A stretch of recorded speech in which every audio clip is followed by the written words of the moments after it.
Isang mapagpalang umaga sa ating lahat, mga kapatid ko kay Kristo, mula sa The Solid Rock Morning Devotion.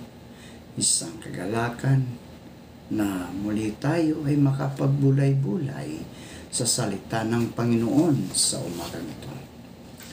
Mga ilang minutong pagbubulay-bulay ng mga salita ng Panginoon upang papurihan at sambahin ang ating Panginoong Jesucristo. Ang ating pong pagbubulay-bulayan ngayong umaga ay matatagpuan sa Hukom, Kabanata 7, talatang 1 hanggang 9. Ito ang sinasabi.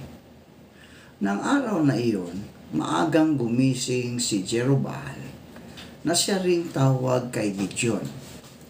Kasama ng mga tauhan niya, nagkampo sila sa mga may bukal sa Harod. Nagkampo ang mga Midianita sa hilaga nila sa lambak malapit sa bundok ng More. Sinabi ng Panginoon kay Gideon, napakarami mong kasama. Baka isipin nila na natalo nila ang mga Midianita dahil sa sarili nilang kakayahan at hindi dahil sa akin. Kaya sabihin mo sila na kung sino man ang natatakot ay maaari nang umalis dito sa bundok ng Gilead at umuwi na. Nang sinabi ito ni Gideon, umuwi ang 22,000 at 10,000 na lang ang natira. Pero sinabi ng Panginoon kay Gideon, marami pa rin ang naiwan. Dalhin mo sila sa ilog na at susubukin ko sila. Kung sino ang sasabihin kong makakasama ay isama mo. At ang sasabihin ko na huwag isama ay huwag mong isama. Kaya dinala sila ni Gideon sa ilog. At dooy sinabi ng Panginoon, ibukod ang lahat ng umiinom ng tubig sa kanilang kamay na parang umiinom ng aso. At ibukod din ang umiinom ng nakaluhod. May 300 tao ang umiinom sa kanilang mga kamay at ang iba naman ay umiinom na nakaluhod. Sinabi ng Panginoon kay Gideon, sa pamagitan ng 300 taong ito, ay ililigtas ko kayo at pagtatagumpayin sa mga Midianita. Ang mga natirang tao ay pauwiin sa kanilang lugar. Kaya pinauwi nga sila ni Gideon matapos ipaiwan ang mga dala nilang baon at mga trompeta. Pinaiwan din niya ang 300 taong napili. Ang kampo ng mga Midianita ay nasa ibaba lang ng bundok kung saan sa itaas nito ay naroon sila Gideon. Nang gabing iyon, sinabi ng Panginoon kay Gideon, maghanda ka na, lusubin niyo ang kampo ng mga Midianita dahil ipapatalo ko sila sa inyo. Pinagpala na po tayo sa pagkabasa at pagkarinig ng kanyang mga salita. Tayo po ay manalangin.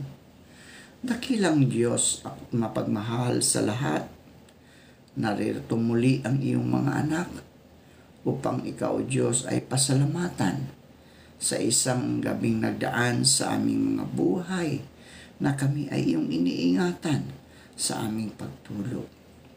Maraming salamat, Panginoon, sa muli mong pagising sa amin, sa muli mong pagbibigay ng buhay, ng lakas at ng karunungan.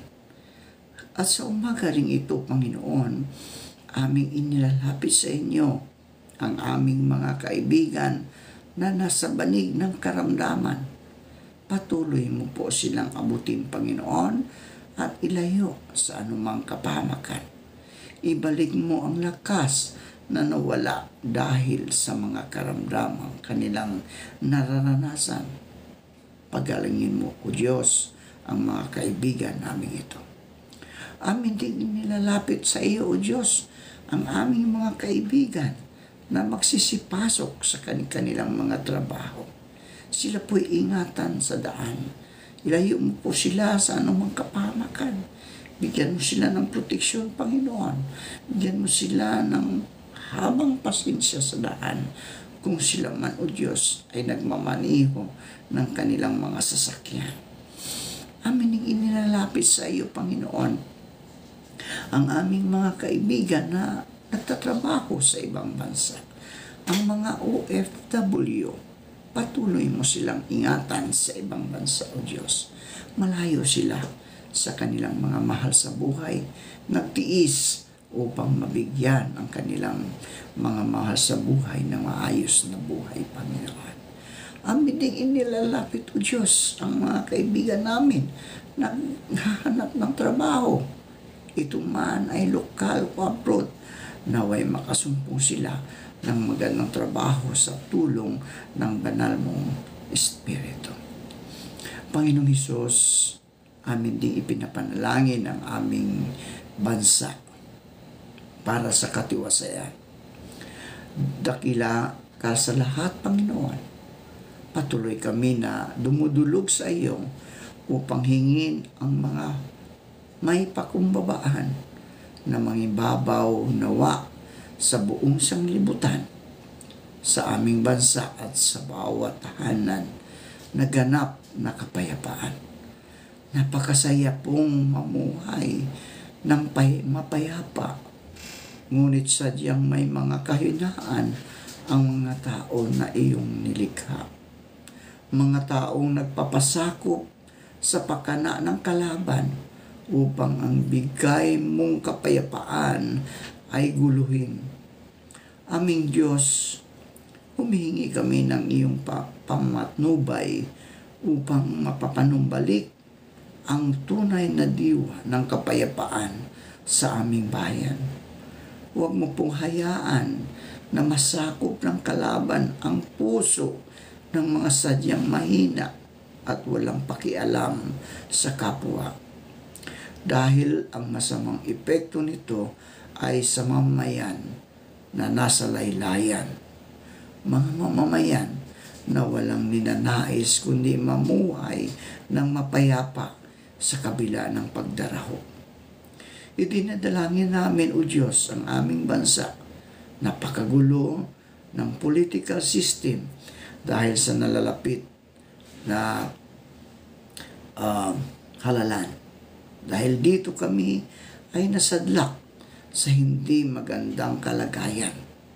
Imbis na unahin ang pagpapalago ng ekonomiya, pagbantay sa sariling kapayapaan, at tugunan ang pinakamahalagang pangangailangan ng mamamayan, ang pansariling kapakanan ang inuuna at iniisip.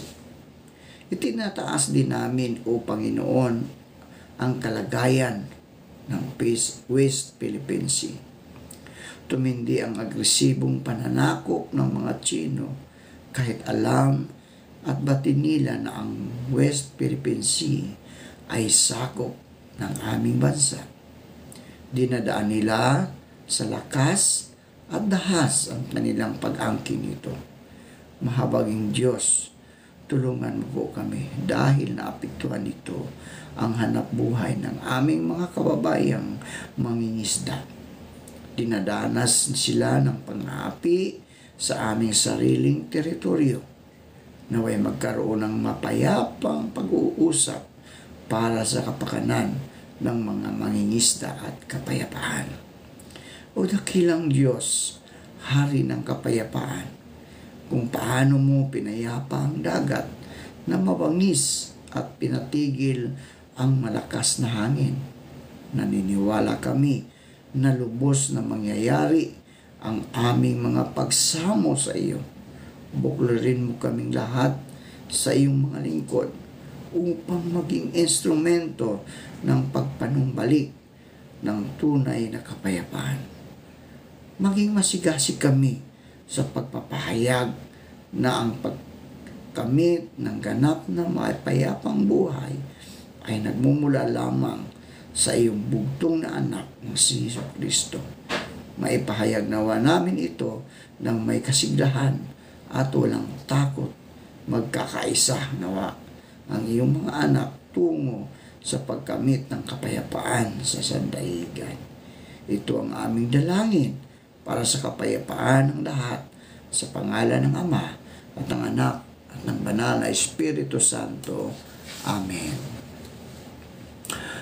Lakas mula sa kahinaan. Iyon po ang pamagat ng ating pagbubulay-bulayan ngayong umaga. Sinabi ng Panginoon kay Gideon, napakarami mong kasama. Noong pandemic, mga kaibigan, nakaranas ako ng pagsakit ng aking tiyan. Halos 6 na taon na ang nakalipas.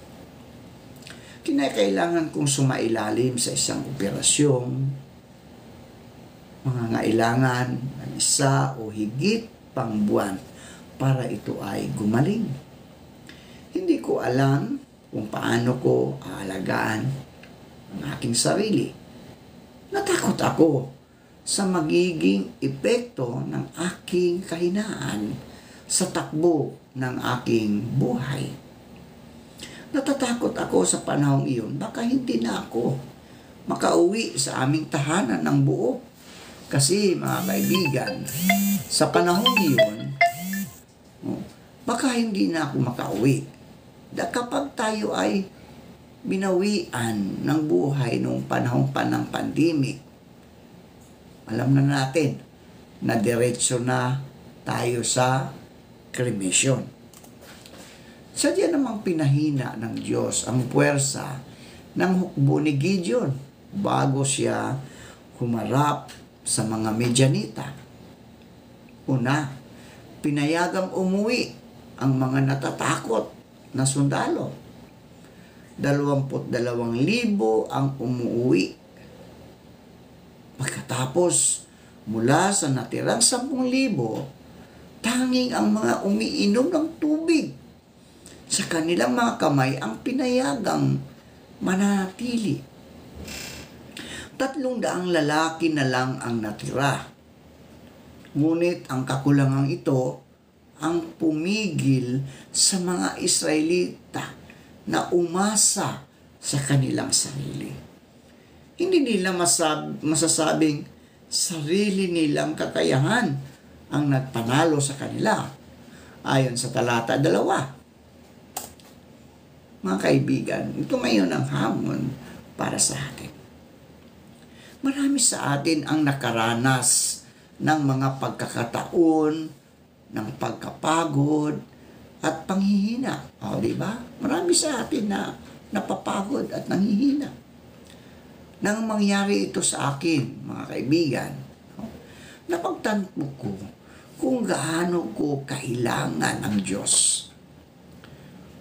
Pinalakas niya ang aking loob sa pamagitan ng kanyang banal na Espiritu. Tinulungan din niya ako sa pamagitan ng mga kaibigan at kapamilya. Kaya naman natuto akong umasa ng lubos sa Diyos dahil ang kanyang kapangyarihan ay nakikita sa ating kahinaan.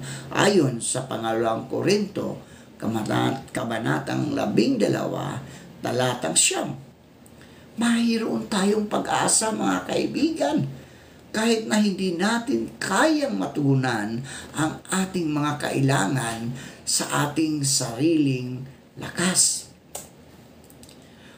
Ganito ang sinasabi sa 2 Korinto 12, talatang 9. Ganito ang sa kanyang sagot.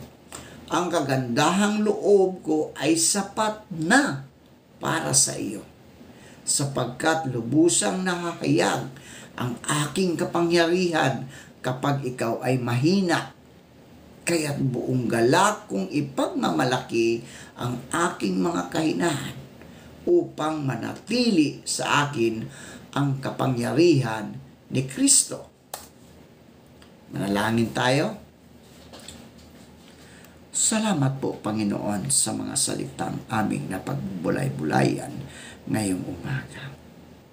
Totoo nga po, kami po ay mahina, napapagod.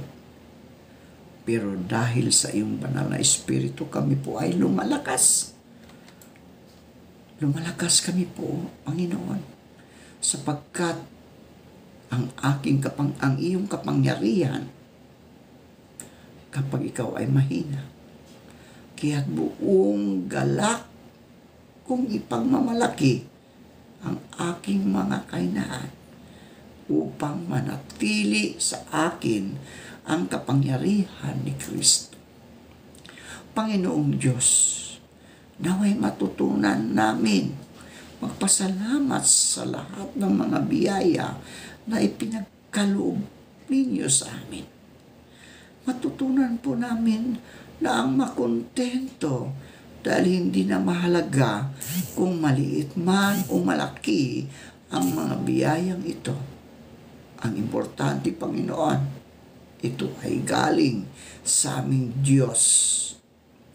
Ang aming Diyos, nasa iyong mga kamay ang aming pag-asa at ang pagtitiis namin ay magbunga nawa ng kabutihan sa pamagitan mo. Pagpalain po kayo ng mapagmahal at makapangyarihang Diyos ngayon at kailanman.